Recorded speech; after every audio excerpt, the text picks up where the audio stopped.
I didn't see you there. I was just reading in Ephesians 1 and wanted to talk to you about it because something in my life has actually reminded me of it. In Ephesians 1 verse 4, it says, "Even as he chose us in him before the foundations of the world, that we should be holy and blameless before him. In love, he predestined us for adoption to himself as sons through Jesus Christ, according to the purpose of his will." Speaking of sons, as some of you guys know, I was able to get the puppy that I've been wanting for 4.5 years. And I recently got him on a farm where he was able to run and frolic freely. So he went from a farm to, a neighborhood. I saw him online and I knew the region pretty well. So I checked it out and it seemed pretty legit. So we went, we got him. And immediately when I saw him, I just was like, take my money. I saw him kind of frolicking in the barn, and I was like, oh my gosh, just whatever you want, take it. Take my car. I went to find him and take him home. It's not the perfect analogy, but that's what Christ did for me. And if you are one of his, if you're saved, that's what he did for you. He chose you. There was nothing really particularly special about us. We say, well, God chose me because I'm just so darn adorable.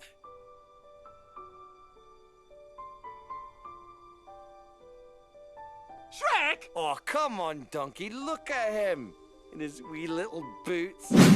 Remember from life, one of the big takeaways was God doesn't need you, but he wants you.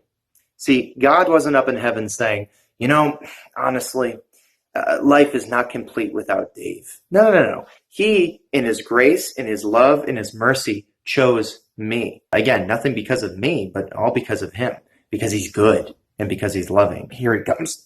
Milo's a little different because, he wasn't dead, as Ephesians 2 says we were. He was very much alive, and as you can tell, he is very, very much alive, aren't you? Say hello, Milo. Hello, Milo. Oh, they're very sarcastic. Got to work on that. After choosing him, he definitely isn't a finished product, as we are also not a finished product. If you think about it, we have to go through something called sanctification.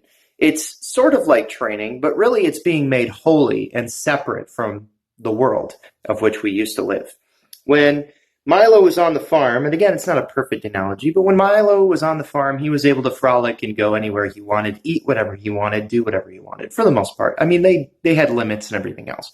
But in this case, Milo had so much room and freedom, he had hardly ever seen cars or roads or anything. So when I first took him outside, he really freaked out, didn't you? You got scared. You better not buy. Ooh. Now that he's bitten me, we get to have another object lesson. This is the attitude adjuster. You don't like that, do you? Or maybe he does. I'm not sure. We'll figure that out quick. My wife used to use it on me, and now we get to use it on him. Milo has had to have attitude adjustment. He's had to change his behavior. A leash is a great example. For a lot of us, the leash in how God has revealed to us through his word what we need to do and what's good for us and more of him and less of us and all of that good stuff, the leash gives us a certain amount of limitation. Because of the leash, he doesn't love it. In fact, he often resists it, especially the first couple of days we used it. But he was not a fan of the leash. And whether or not he likes the leash, it keeps him on the road he needs to go on or the sidewalk that he needs to be on.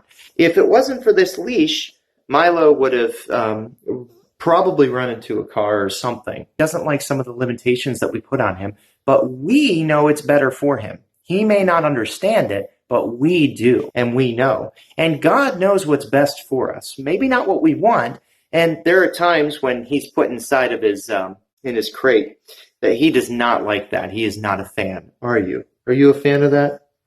No, you're not. Oh, okay. He's not a fan of the crate, but it's where he needs to be, because if he was going to roam free, he'd chew on something dangerous, or he might fall down the stairs. And with our stairs, that could be fatal. He doesn't understand it, but we know what's best for him. When we put our faith in Christ, the journey doesn't end there.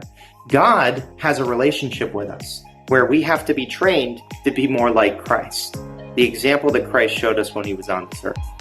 It's going to take a while, but it's for our better. Don't forget that. Remember, he chose you. Remember, even in this hard time, that he has what we need in mind.